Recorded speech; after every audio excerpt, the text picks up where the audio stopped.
네, 안녕하세요. 잠수함 스탁입니다. 제가 오랜만에 이렇게 영상을 찍게 됐는데요.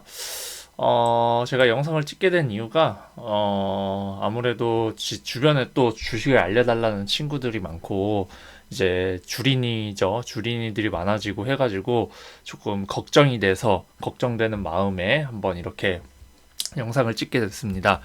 사실 주식은 이제 여러분들이 보시더라도 뭐 제가 여기 삼성전자를 찍어 놓긴 했지만 삼성전자라는 주식이 주구장창 올라갈 수는 없어요. 일단 뭐 그러면 삼성전자 한번 볼게요. 삼성전자를 보게 되면은 삼성전자가 이렇게 올라갔어요. 여기가 이제 박스권이었거든요. 계속 몇 년째 박스권. 그러니까 박스권이라는 거는 잠시만요. 박스권을 제가 설명해 드릴게요. 박스권이라는 거는 뭐 여기서부터 여기라고 해야겠죠? 뭐 여기서부터 여기하고 여기서부터 여기하고 이 안에서만 계속 왔다 갔다리 했다는 겁니다. 뭐 실적이 좋든 나쁘든 나쁘면은 뭐 이렇게 떨어지는 거고 그다음에 좋으면 올라가고 뭐 이렇게 했었는데 일정 수준의 어떤 수준을 넘어서지는 못했었어요. 근데 뭐 이때는 한창 무슨 일이 작년 초였겠죠? 네, 작년 초에 이제 올라갔다가 이제 코로나 때문에 쭉 떨어졌어요. 쭉 떨어졌다가 이제 코로나 다시 그 계기로 이제 올라가고 있는 상황이고 무튼 제가 이렇게 지금 오늘 하려고 하는 얘기는 이제 삼성전자가 많이 올라와 있어요. 정말 무서울 정도로 올라와 있고 지금 이평선이라고 하죠. 이거 보면은 이거는 241선, 121선, 그리고 61선, 그 다음에 이거는 21선, 이건 5일선인데 이 뜻은 이제 각자의 종가가 1, 2, 3, 4, 5, 한 이 5일 정도의 평균 종가를 기준으로 이렇게 줄을 그어 놓는 거예요. 그래서 지금 이때 5일 선은 이제 나중에 5일 이때 선에 이제 평균 값을 나타내겠죠.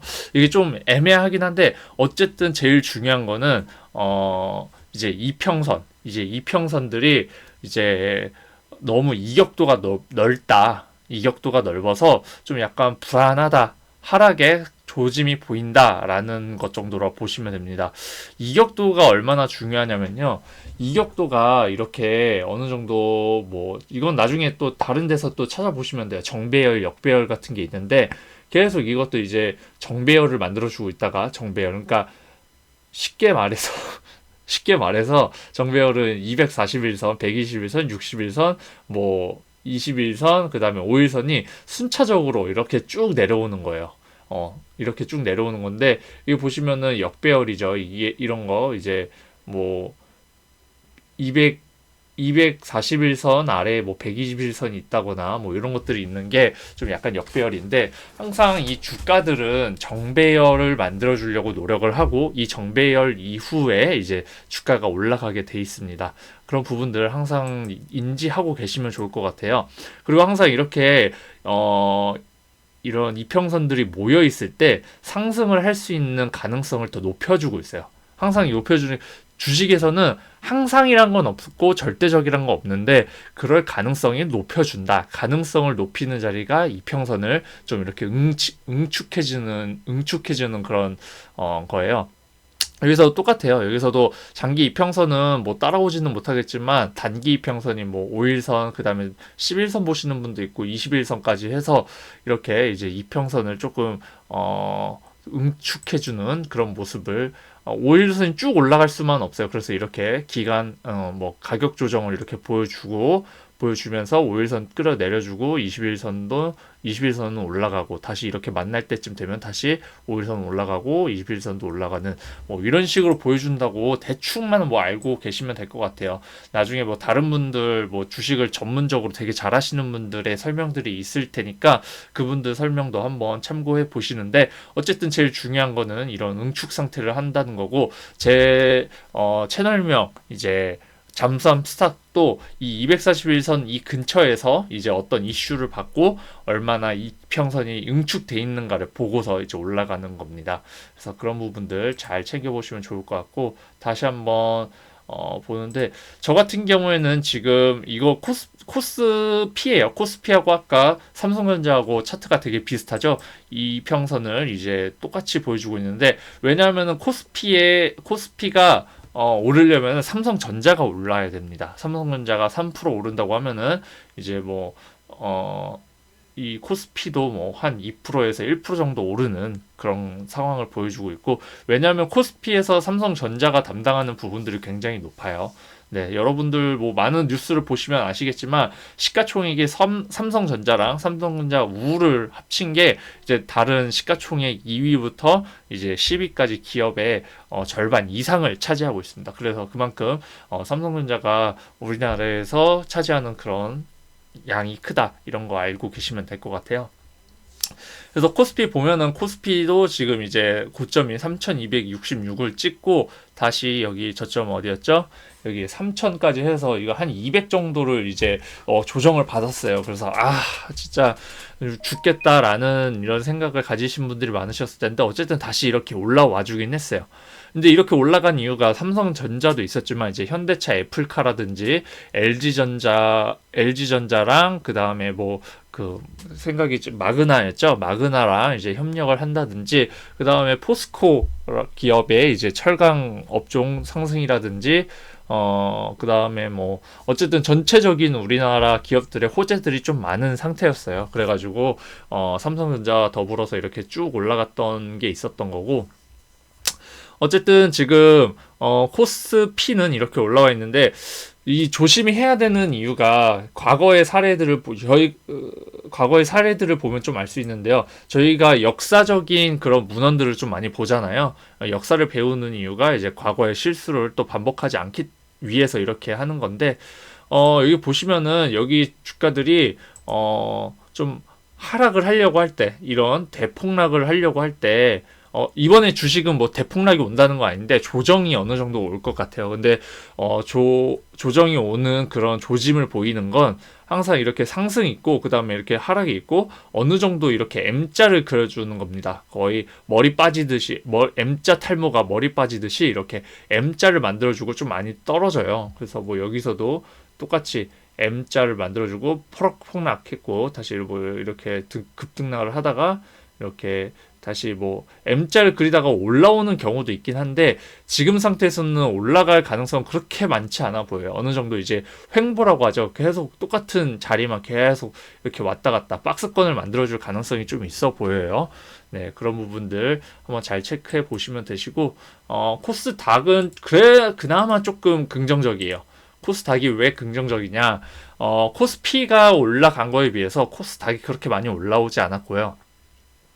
네, 그게 1차적인 이유입니다. 일단은 1차적인 이유고 2차적인 이유는 이제 뉴스가 있었어요. 이제 뉴스가 이렇게 있었는데 연기금 자산운용 지침 변경 이렇게 한다고 했는데 이제 연기금이 이제 좀 지침 변경 계속적으로 지금 이 뉴스예요. 뉴스 이제 새해 6.5조 판 연기금 매도 여력 2점 플러스 알파 2조 플러스 알파 남았다 이건데 이 이유가 국민연금이 지금 만약에 10%를 전체 자산에서 10%를 이제 주식 시장에 매수를 하려고 했어요. 근데 지금 시장 같은 경우에는 그들이 투자했던 10조의 돈들이 지금 한 13조가 됐다 그러면은 자기네들이 이미 정해놓은 그런 바운더리가 있고 목표치가 있기 때문에 나머지 차액인 3조 정도를 팔아야 됩니다. 네, 팔아야 되는 그런 이제 시스템을 가지고 있는데 지금 주식이 많이 올랐다 보니까 이제 연기금은 이제 안전하게 자기네들이 가이드라인을 정해놓은 것을 좀 따르기 위해서 이제 좀 계속 팔고 있는데 이것들은 이제 매도 여력이 한 2조 플러스 알파 남았다는 거 하고 그 다음에 전체적으로 대체 투자라는 게 있어요. 이제 연기금은 주식에도 투자하지만 채권도 투자하고 그 다음에 다른 어디 부동산에도 투자하고 다양하게 금에도 투자하고 투자하는 수단들이 굉장히 많습니다. 근데 이제는 대체